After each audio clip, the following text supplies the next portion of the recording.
Isang mapagpalang araw mga kapatid.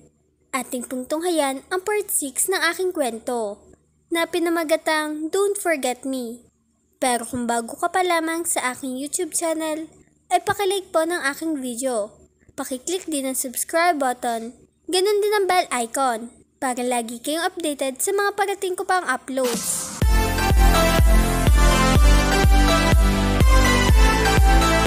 Noong nagsisimula siya rito, lagi siyang nag-aabono. Merong pangyayari na nasyo-short pa siya.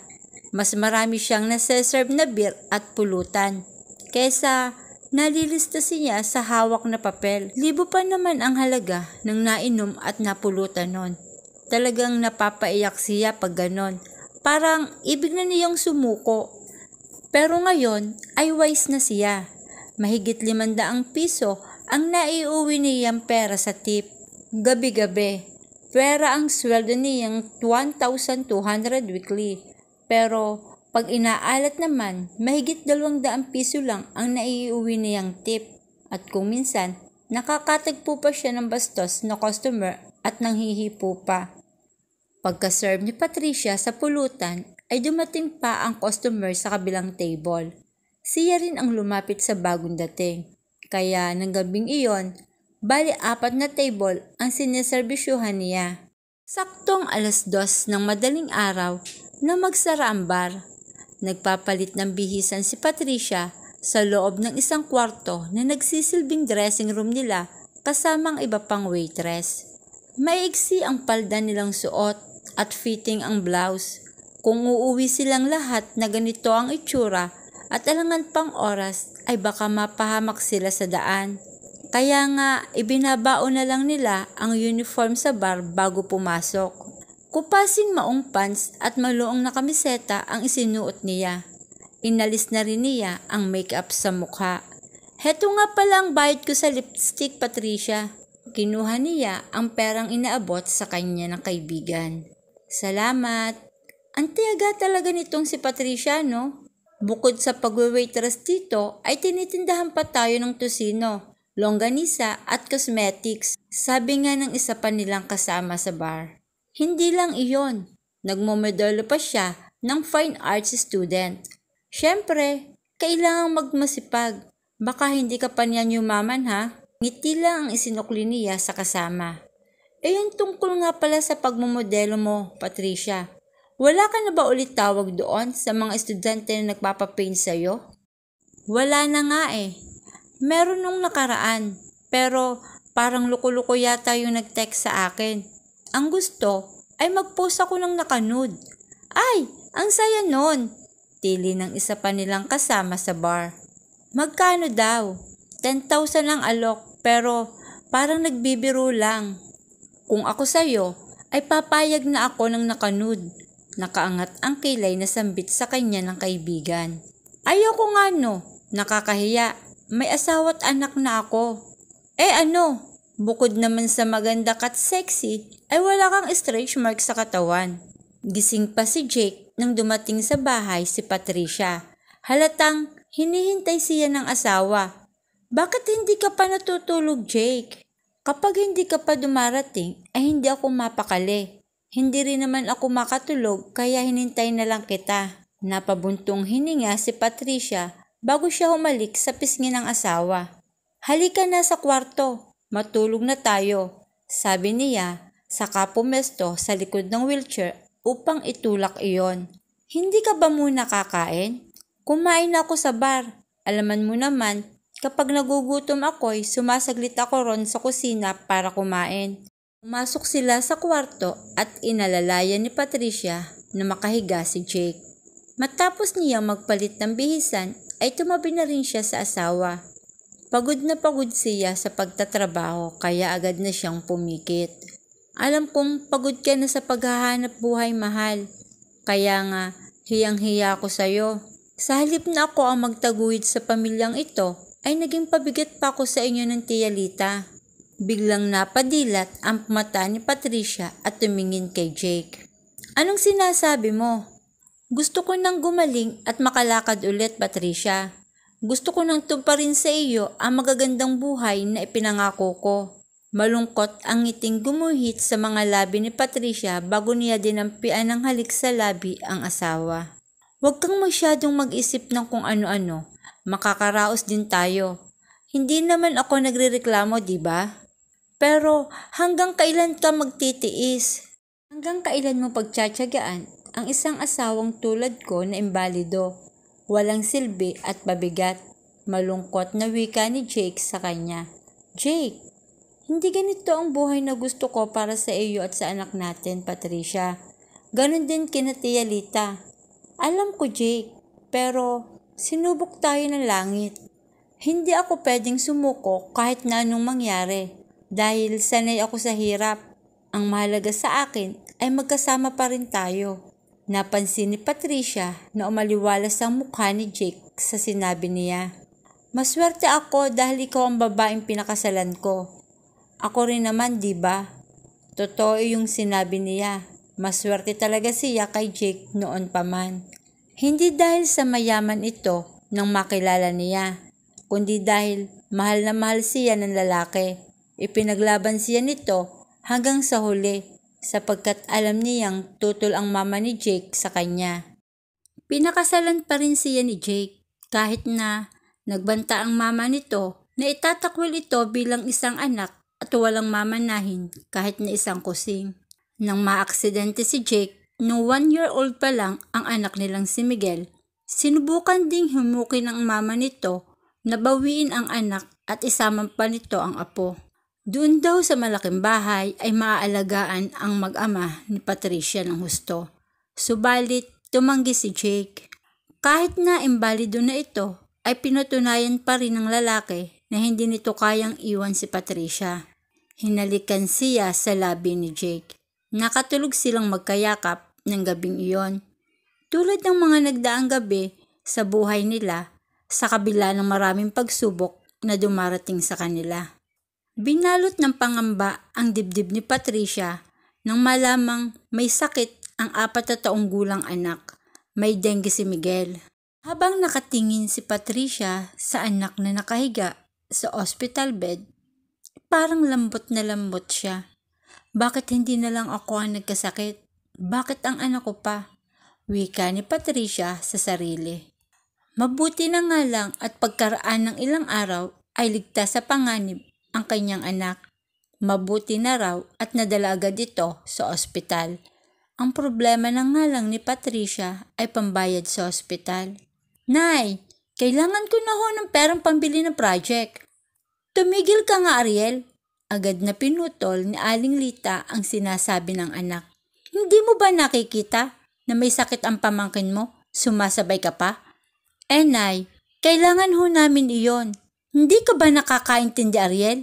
Iyong kinikita ko sa pagtitinda ng homemade product ay ginagastos ninyo Shane sa pamasahe at pambaon araw-araw. At ang natitira naman ay pambayad sa tubig. At yung tip naman na natatanggap ng Ate Patricia mo mula sa bar ay ginagastos sa bahay at pambayad sa kuryente at telepono.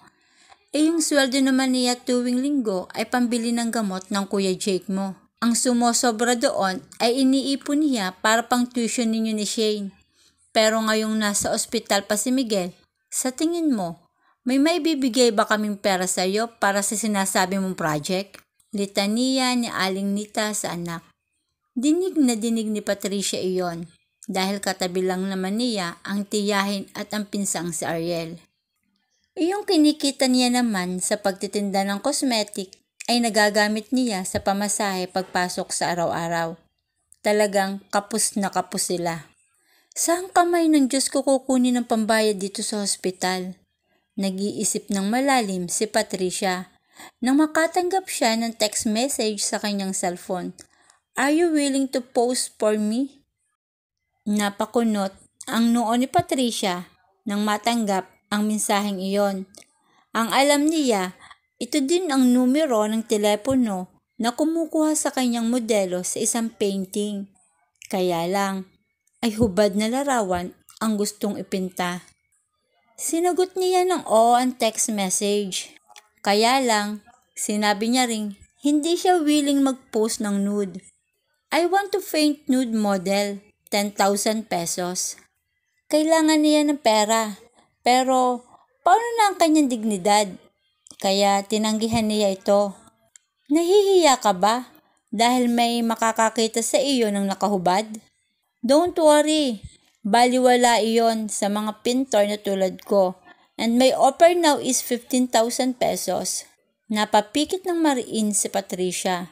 Mahigit 10,000 lang ang bill nila dito sa ospital at maibibigay pa siyang pera kay Ariel pambili ng project nito. You beget a beautiful face and I'm sure you beget a perfect body too. Wala kang dapat ikahiya. I'm a professional. At kung naliliitan ka sa 15,000, gagawin ko ng 20,000. Tinanggap ni Patricia ang offer sa kanya. Naisip niya, hindi lang siya ang gumagawa ng ganito. Marami pang iba. Hindi naman masama ang ginagawa niya. Magpapapinta lang siya. Hindi naman niya ipagagamit ang katawan sa iba't ibang lalaki at lalong hindi rin siya nagnanakaw. Hindi si isang fine arts student si RM o si Ruel Montenegro. Isa na itong painter na isang bansa na nag-aaral. Nagtuturo na lamang ito sa isang university at nagpipinta bilang libangan. Pero mas kilala si Mr. Montenegro bilang isang mahusay na negosyante. Ito ang Vice President na Montenegro Holdings. Nakakalula sa laki ng bahay ni Mr. Montenegro. Nasa 3 palapag pa lang ang sariling studio nito.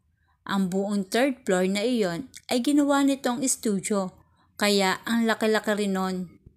30 years old pa lang si Mr. Montenegro. Mas matanda lang ito ng 6 na taon kay Patricia at 1 taon kay Jake. But he's very successful now. Wala pa itong asawa, kaya nakakapagtaka lang na wala pang nakakabingwit dito. Samantalang, gwapo naman ito at gustong-gusto ni Patricia sa lalaki ang isang mata nito na maitim kung tumingin na para bang mang-aakit ka pag tinititigan ka. 4 na araw na natapos ang nude painting ni Patricia. Hindi naman ang buong katawan niya ang ipininta ni Mr. Montenegro. Ang dibdib niya lang ang nakita roon dahil ang pinaka-vital part niya sinadyang tinakpan ng hawak niyang jar. Nang tingnan ni Patricia ang canvas ay humanga siya sa ganda ng pagkakapinta ni Mr. Montenegro. Imbis na makaramdam ng hiya dahil sarili niya ang nakikitang nakanud sa painting. Napakahusay ng kamay ni Mr. Montenegro. Maganda ba? Oo, Mr. Montenegro, mahusay kayong painter. Dahil very cooperative lang kasi ang modelo ko. Pero hindi mo ba ako pwedeng tawagin sa aking first name? Ho? Ruel na lang ang itawag mo sa akin, Patricia. Huwag mo na rin akong hinuho. Kung iyon ang gusto mo, Ruel. That's better. Wika nito. Pagkaraay, matiim itong tumingin kay Patricia. Pag-uwi ni Patricia sa kanilang bahay, ay dala niya ang kabuang bayad ni Ruel. Iyong 10,000 na paunang bayad nito'y naibayad na niya sa ospital at nakalabas na nga si Miguel mula rito. Sobrang saya ni Patricia kasi nakaligtas ang anak niya sa sakit na dengue. Walang pagsidla ng tuwa siya nung pauwi na sila ng bahay at pagkadating niya ng bahay, inabot niya kay Tia Lita niya ang 10,000 na para sa pambili ng project ni Ariel. Bahala na itong magtago ng sobrang pera para sa matrikula ni Ariel sa susunod na semestre. Kinuha ni Patricia ang uniforme niya at isinilid iyon sa overnight bag. Pagkaraay, nagmamadali na siyang pumasok sa bar ni hindi na siya nakapagpaalam sa asawang si Jake. May naghahanap sa iyo sa table 10, Patricia. Kumunot ang noon ni Patricia sa kasamahan. Sino raw?